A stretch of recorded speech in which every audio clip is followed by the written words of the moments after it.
जय माता दी। माँ भगवती सदा आप सभी की रक्षा करें, आप सभी की मनोकामनाएं पूर्ण करें।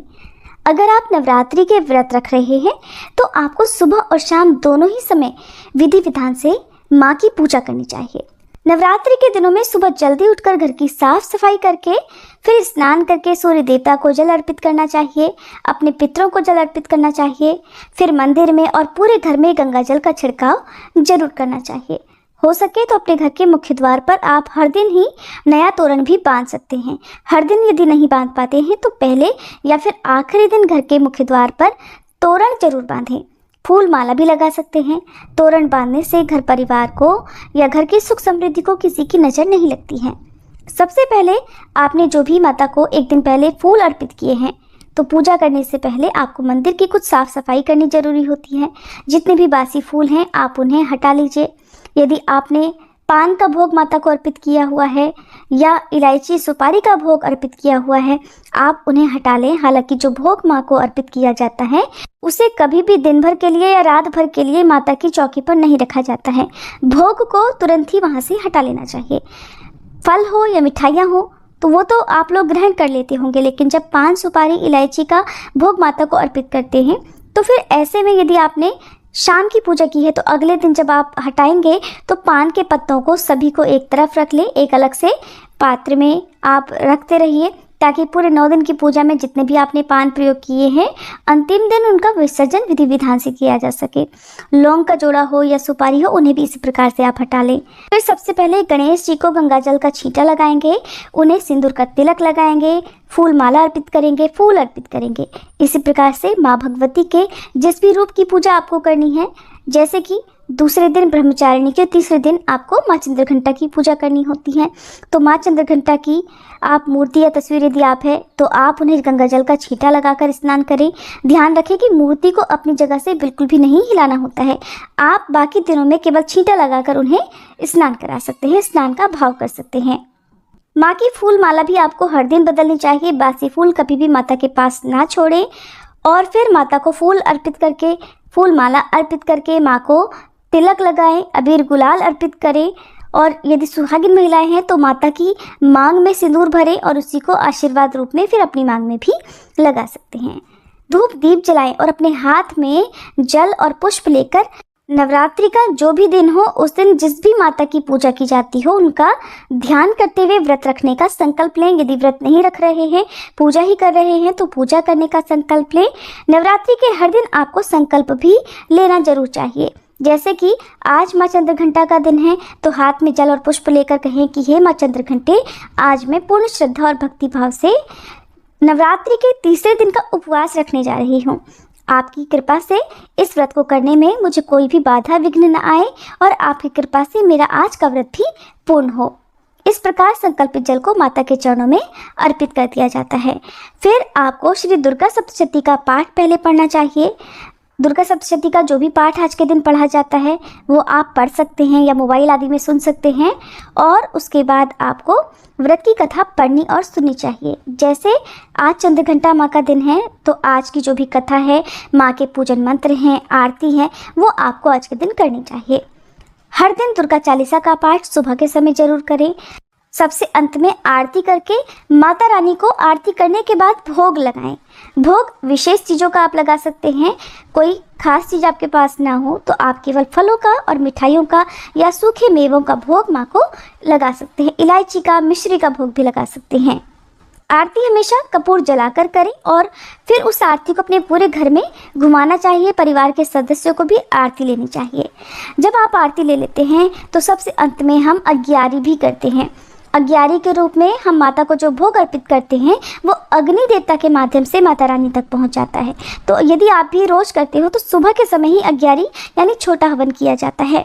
जैसे कि मैंने आपको पहली वीडियो में बताया कि उसके लिए हमें गाय के गोबर का एक उपला लेना होता है। छोटे छोटे टुकड़ों में आप तोड़ कर रख लीजिए, फिर आप उसे अच्छे से जला लीजिए और उसके ऊपर ही आपको कपूर रखना है, कपूर जलाना है।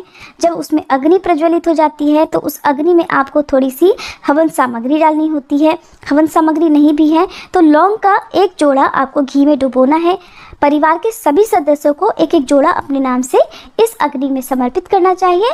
उसके बाद आप एक बताशा अर्पित करें। जब सभी लोग अपने अपने हिस्से का भोग अग्निदेव को अर्पित कर चुके हों तो सबसे अंत में जल का छींटा भी जरूर देना चाहिए। हाथ जोड़कर अग्निदेव से और माता रानी से प्रार्थना करनी चाहिए कि वो आपके द्वारा अर्पित किए गए इस भोग को स्वीकार करें। आप अग्यारी एक बड़े से मिट्टी के दीपक भी कर सकते हैं। यदि आपके पास छोटा हवन कुंड है तो उसमें भी आप कर सकते हैं। अग्यारी की जो भी राख बच जाती है ठंडी होने के बाद उसे आप अलग से किसी पॉलीथीन वगैरह में निकाल कर जरूर रख लें, उसी में ना छोड़ें, क्योंकि अगले दिन आपको फिर से हवन करना होता है। हवन सुबह के समय ही किया जाता है, शाम को सूर्यास्त के बाद हवन आप ना करें। जो भोग आपने माता रानी को अर्पित किया हुआ है, सारी पूजा समाप्त होने के बाद तुरंत ही उस भोग को वहाँ से हटा लेना चाहिए। एक और बात आपको ध्यान रखनी है कि जो भी भोग आप माँ को अर्पित करते हैं, साथ में एक लोटा जल या एक गिलास में आप जल भरकर, साफ जल भरकर माता रानी के पास जरूर रखें। हर दिन हर समय जल से भरा हुआ कलश या जो भी गिलास है वो माता रानी के पास जरूर होना चाहिए। आप जब भी भोग लगाते हैं तो बासी जल को हटा दें, फिर से नया जल, ताज़ा जल आप भर लें। कई बार लोगों के पास सुबह इतना समय नहीं हो पाता है कि बहुत विधि विधान से पूजा कर पाएँ, तो यदि आपके पास सुबह श्री दुर्गा सप्तशती का पाठ करने का समय नहीं है तो आप सप्तशती का पाठ शाम के समय भी कर सकते हैं। इस प्रकार सुबह की पूजा करने के साथ ही आपको अपना व्रत प्रारंभ करना चाहिए। जो लोग व्रत को फलाहार के साथ करते हैं, जिस तरह का भी फलाहार लेते हैं, तो वो आप दिन में ले सकते हैं। दिन में आप चाय वगैरह ले सकते हैं, चाय के साथ फल या फिर फलों का जूस आदि ले सकते हैं। कॉफ़ी का या फिर बाहर के जूस का सेवन करने से आपको बचना चाहिए। आप इस प्रकार से दिन भर व्रत के नियमों का पालन करें और शाम को यदि हो सके तो एक बार फिर से स्नान करें, और अगर स्नान न कर पाए तो मुंह हाथ धुलकर आप वस्त्र जरूर बदलें। साफ धुले हुए वस्त्र पहनकर आपको फिर शाम की पूजा करनी होती है। ध्यान रखें कि सुबह और शाम आपको कपूर जलाकर आरती करनी होती है, और जब भी आप आरती करते हैं तो उसमें आप एक लौंग का जोड़ा घी में डुबोकर जरूर जलाएं। ऐसा करने से घर की जितनी भी नेगेटिविटी है वो सब दूर हो जाती है। तो शाम की पूजा भी आप इसी प्रकार से करें। आप शाम को धूप दीप जलाएं, माता रानी की पूजा करें, आरती जरूर करें। आरती और मंत्रों का जाप ये पूजा में जरूर होना चाहिए। सबसे पहले विघ्नहर्ता भगवान गणेश जी की पूजा की जाती है और उन्हीं की आरती पहले की जाती है। इसी प्रकार शाम के समय भी आप पहले गणेश जी की आरती करें, फिर माँ भगवती की आरती करें, माँ चंद्रघंटा की, या जितने भी माता के रूप अलग अलग दिन होते हैं उन सब की अलग अलग आरती आपको करनी चाहिए। आप हमारे चैनल पर भी इन अलग अलग आरतियों को सुन सकते हैं। अगर हो सके तो सुबह और शाम दोनों ही समय नवरात्रि के दिनों में परिवार के सभी सदस्यों को मिलकर पूजा करनी चाहिए, मिलकर आरती करनी चाहिए।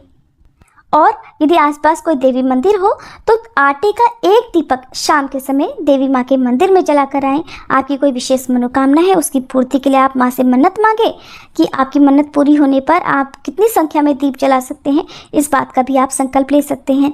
और फिर जब आपकी मन्नत पूरी हो जाए, मनोकामना पूर्ण हो जाए, तो उतनी संख्या में आप दीप जरूर जलाएं। कहते हैं कि अगर आटे का दीपक जलाकर माता से मनोकामना मांगी जाए, पूर्ण करने के लिए उनसे आग्रह किया जाए, तो मनोकामना शीघ्र पूर्ण हो जाती है।